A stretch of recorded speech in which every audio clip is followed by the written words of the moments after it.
I'd like to introduce to you Dr. Bruce Hartung, who will be our presenter for the remainder of the day.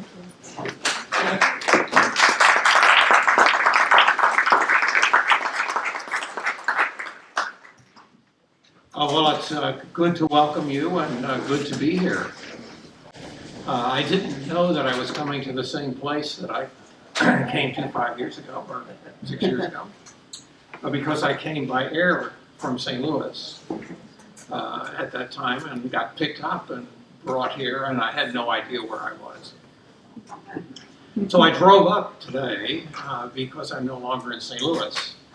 I retired and moved to Maryland in 2019 and had the delightful experience yesterday of coming up on the west side. I really am uncomfortable with I-95, which was the fastest way to go, but I came up 270 to 15 to something, got lost around Harrisburg, trying to connect.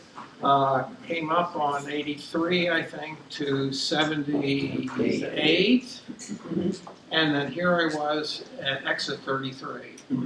By the way, in Pennsylvania, there is also an exit 33. So I discovered, well, I won't tell you what I discovered.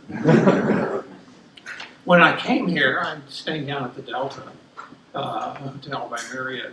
When I turned the corner and saw the parish, I thought, this looks familiar. This is just, and of course, it came to me that I was here at that time.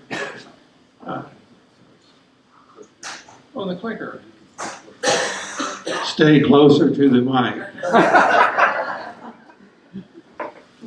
So it's very good to be here, and maybe I have no idea what I'll do with it. The difference is that now I am living in a senior living community in Rockville, Maryland.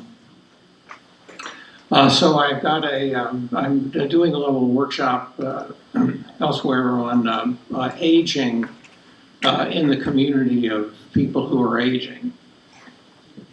So that's my current existential struggle, but I've been there 3.5 years through COVID. And it's been a grand and wonderful experience to meet all kinds of new people. But I've kept connected with a bit with the seminary, but a lot with church workers. I'm active in coaching and talking with folks. So I have about 15 folks on average a week that I'm talking to by Zoom about their ministries. So that connects me a lot, and also I am on the leadership team for the Wellspring Center for Leadership and Wellness, which is currently investigating the role and function of associate and assistant pastors. And we brought 10 of them in a year ago and have now created a questionnaire that's going out to all pastors who were first placed in an assistant or associate position from 2012 to 2023 to find out what their experiences are and what makes a good piece for them, and then hopefully the church will use such things. But anyway, that's sort of me. I'm now a Marylander back to where I grew up. Actually, I grew up in Hyattsville, Maryland, and now I'm in Rockville, and as you can tell, I'm a bit narcissistic because I do this, and I'm also now talking about myself rather than trying to do it. But I thought it would be useful for you to get sort of a sense of me a little bit and what's going on. For the first time, by the way, as a clergy, we are living, after our children moved out and had their own families, we're living close to a family of ours. First time ever. And it's really fun to participate in grandkids' lives. So last Saturday, I spent the entire day in the bleachers in a ball field, watching kids. And that kind of stuff is a new experience since we have one in Maryland, one son in Maryland and one son in the Bay Area of California with grandkids in both places. Interesting experience. Anyway, let's see now. Do I do this? Ooh, look at this. So we come together to discuss holding up the prophet's hand.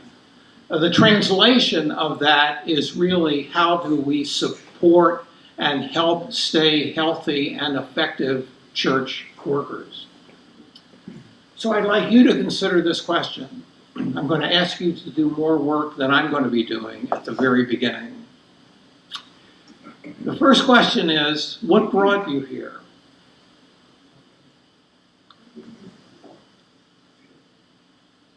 I'm not going to have a general discussion of that because there are more people here than I thought were going to be here. But part of it is, what is it in you that made coming here a desire that you actualized in your lives and in your behavior? Which really has to do with what will be satisfying to you in terms of what happens. And there are lots of reasons for why people do that. The second question, though, is what would make a good and worthwhile day for you? That is, what would you like because of why you came here? What would you like to get out of it so that you would say to yourself, it was a beautiful weather day outside, but I'm really glad I came. Those two things are your participation and engagement in this work that we have together, because holding up the prophet's hand is really something that we all are called to do. Even when we're prophets, we get to hold up the hands of other prophets in leadership in our congregations. My underlying assumption here is that we're all in this process active and together as members of the body of Christ, followers of Jesus. So there are leaders, but there are apostles, there are prophets, there are pastors, there are healers, there are evangelists. That's a St. Paul thing. So, since I said you were going to work a little bit, I'd like you to take 5 minutes. In that 5 minutes, I'm going to be passing around 3x5 cards, or I guess Colleen is. And I'd like you to just talk at your table a little bit about why you're here and what you hope will happen, and then commit to it on the cards. And I'll collect the cards and read them over lunch. And then have the potential to get very depressed because I won't admit anything you're thinking about or wanting, or to make sure that I'm on target with the kind of thing you're talking about. But the conversation is really also for you all to think about, okay, what is it that's really important for you today? What am I really looking for?